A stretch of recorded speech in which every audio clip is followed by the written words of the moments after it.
hack me as much as possible. Hello everyone, my name's Will. I know the names of some of the people in the room, but not everyone.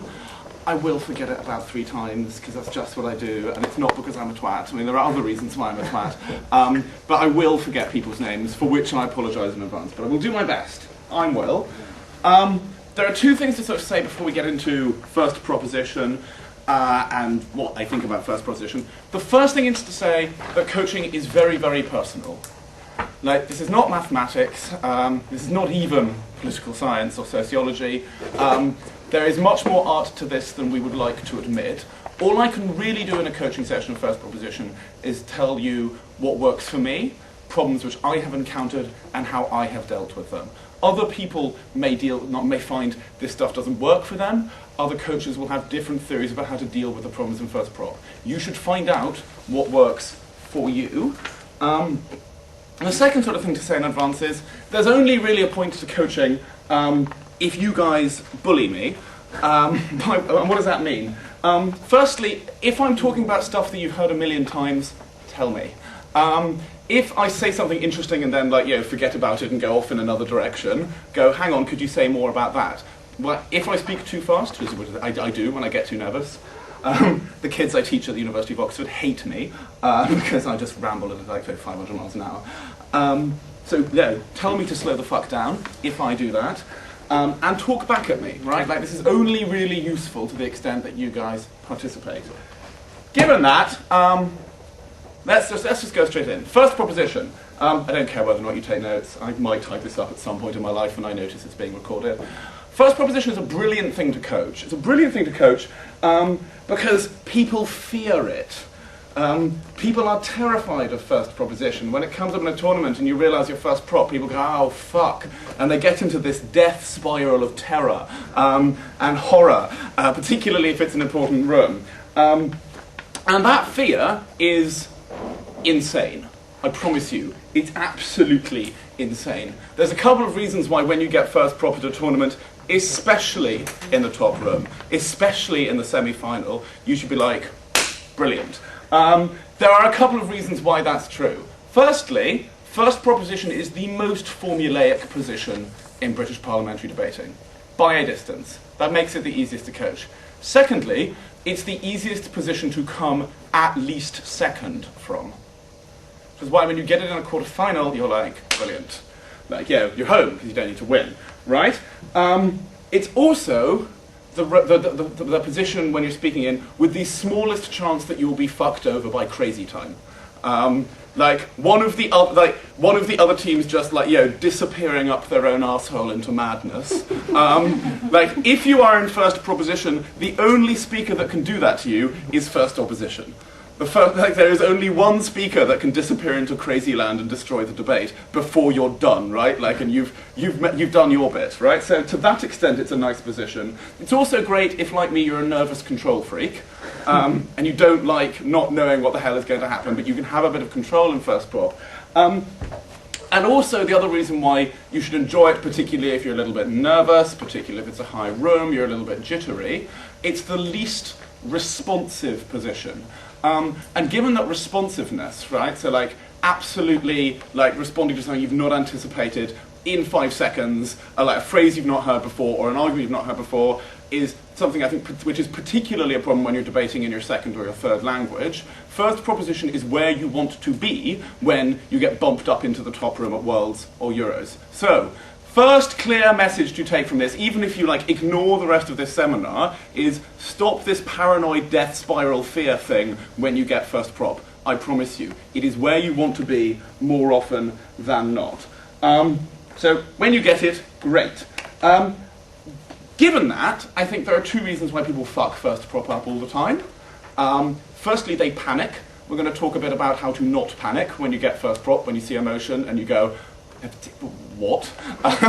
Why? And also people make silly mistakes. There's a couple of silly mistakes which if you just have in the back of your head, you won't make them, and you will be regularly getting second or higher every single time you get first prop. There are 2 things I can't help you with. Quite often when I do this session, I get questions where they go, I was debating this motion about giving guns to women, but only to women, and I made this argument, but it didn't work. I can't help you if the motions are stupid. I also can't help you if the judges are insane. It's one of those facts of life that sometimes you will be unlucky, you will get a motion that is just unreasonable. I can't help you there. So, health warning, all I can do is help you out with the sensible motions and the sensible judges, and that's what this session is about. So, let's talk about panicking first. When you get a motion, the temptation is to go, oh my god, I'm speaking in 15 minutes, I must write something down. That's a thing, I'll write it down, excellent. Whatever that thing might be. You know this feeling, right? The white-hot terror that comes into your body when you see a motion and you've never done it before. Right, I'll write it down, anything at all I know. Right, stop. Slow down, breathe. Back when I debated with a guy called James Dray, we were both chain smokers, which meant that when we heard the motion, we would have to find somewhere outside, light the cigarette and finish smoking the cigarette before we started really talking or writing anything down. The first third of prep was like, is there a point here about this? Yeah, maybe. Back to that, right? But like, there is generally something to be said for just slowing down and spending the first part of your prep not worrying about what the definition is, not even worrying about what your arguments are, but making sure you have a very clear idea of what the debate is about. Do not rush in. How do you make sure you have a very, very clear idea of what the debate is about? A lot of people think that like debates have sort of 5 or 6 different ideas in them or big arguments. Sometimes they do, but more often than not a debate will have a core issue that is central to it, right? Like the thing the debate is going to end up being about, the thing every speech in that debate is going to come back to sooner or later. What is at the core? What is the absolute crux of this motion, right? That's the first kind of question you'll be asking yourself. If an answer doesn't spring to mind, the other question I sometimes go through is like, what was in the CA team's mind, right? What were they thinking of? I mean, that's the same question, but just asking it in different ways I find is helpful for me. So why did the CA team set this motion? And if I don't know why the CA team set this motion, I am worried, right? Like, you need to know that before you start write a first prop. So if that doesn't work, right, it's unclear to you why the CA team set this motion, a couple of other questions which you should be asking first before you get into detail. Has this ever been done before? Where? Why did they do it? What can we remember? It's probably been done somewhere. Most things have been done somewhere. There's a lot of human history out there, right? Has this ever been done somewhere? And if it hasn't, who wants this? I know that sounds like a really simple question, but like the number of times people forget just to ask, who wants this, right? And if you get there, you've probably found the case, right? Of course, if none of this does help, you're on to a special motion, and yeah. Good luck. But the basic idea is don't start writing immediately. That's my big piece of advice. Like, chill out, calm down. Don't allow yourself to get into a death spiral of panic and gloom. Make sure you know what the debate is about before you move on. Right? So big thought 1. How am I doing for time? Amazing. Big thought 2. Definitions. People obsess about definitions. It's almost like all people care about. Yeah, you remember the moment after a debating round where people go, oh, what did you get in your room? And they mean, what was the definition? Like, people are obsessed about what the definition is in debating. Like, you know, how detailed does it need to be? Yeah, what should be in my definition? That kind of thing. Definitions almost never decide debates. They almost never win debates. They can lose you debates, but they almost never win them. And people overcomplicate them and get too worried about them. A lot of people think that you need a definition before you start writing arguments. That's certainly what I used to do for a long time when I was debating. I was like, the first bit of prep I would do is I would write my definition and then I would think of some arguments. That is in many ways bonkers. Right? It is very odd to think that you should start thinking about what you're going to do, the definition, before you think about why you're going to do it. Like, we've decided we're going to do this thing, now why are we going to do it? That it seems mad to me, and I found it a lot easier after I started looking at arguments, at least for a bit, before I wrote down my definition.